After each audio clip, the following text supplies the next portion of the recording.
Now, let's talk a little bit about those are the benefits. The other side of the coin, of course, are some of the key risks that are associated with cloud computing. And I think that there are really, in my way of looking at things anyway, three key risks that often surface as really being the ones that businesses are most concerned about, and justifiably so.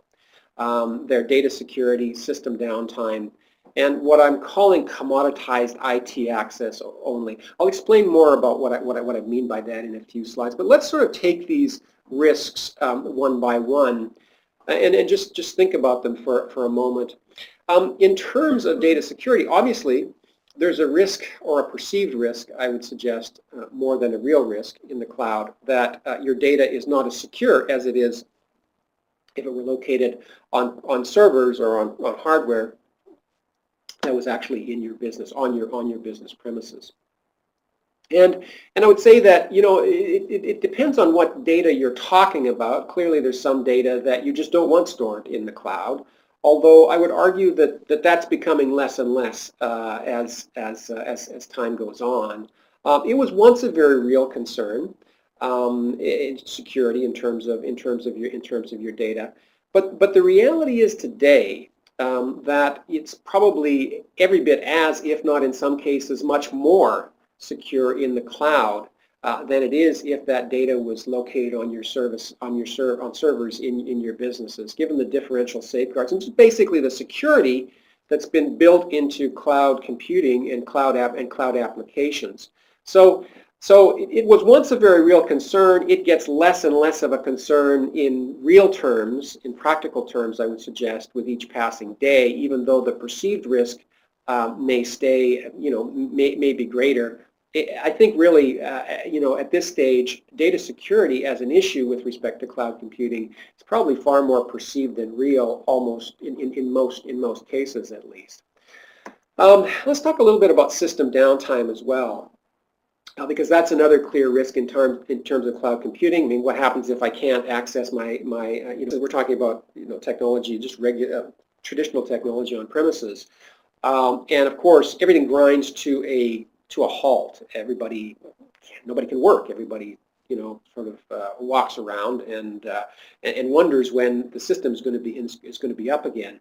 System downtime in any form is very, very disruptive.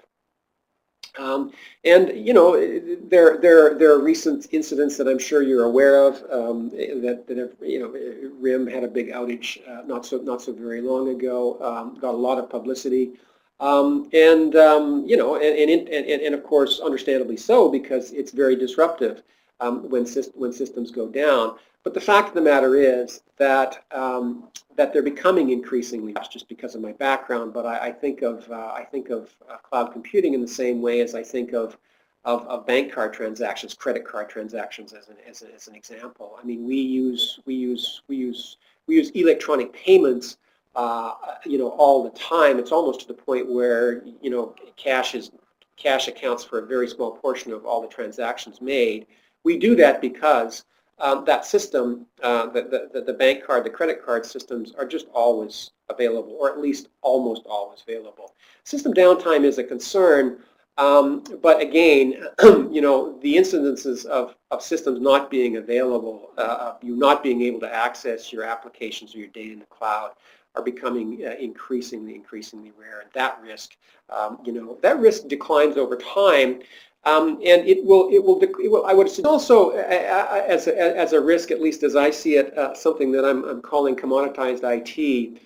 And often businesses will hesitate to buy a cloud application because it doesn't exactly look like, feel like, do exactly what their current software does. And there's some sense that if you use a cloud computing application, you're giving up something to better compete. Now, and it's true that really, if you're consuming software in the cloud, you're consuming it as a utility. We mentioned that a moment ago, and that means you're pretty much consuming the same as everybody else. And the question that I really think has to be asked here is, is even if you don't get exactly what you've got today in the cloud, how much of that really matters? How much of what you have today in your software applications is really strategic to you? How much of it really makes a difference in terms of your ability to compete or your ability to beat competitors, your ability to earn more revenue? And I would argue that of all the software that's consumed by businesses today, there's very little of it that is actually truly strategic, that truly drives some form of meaningful competitive advantage. The rest is a commodity pretty much. And if you're consuming a commodity, much as electricity, you're far better off consuming it as a utility where you get to pay as you go, pay for what you need, and not tie up capital. So from a strategic perspective, from the CFO, the CIO, or the CEO's perspective, really, the trick is to define what software you today consume, what technology you today consume and need that is really strategic. Keep that proprietary, keep that to yourself, arguably keep that on premises, if you will. But the stuff that's not strategic in any way can be far more cost effectively consumed in a cloud computing format.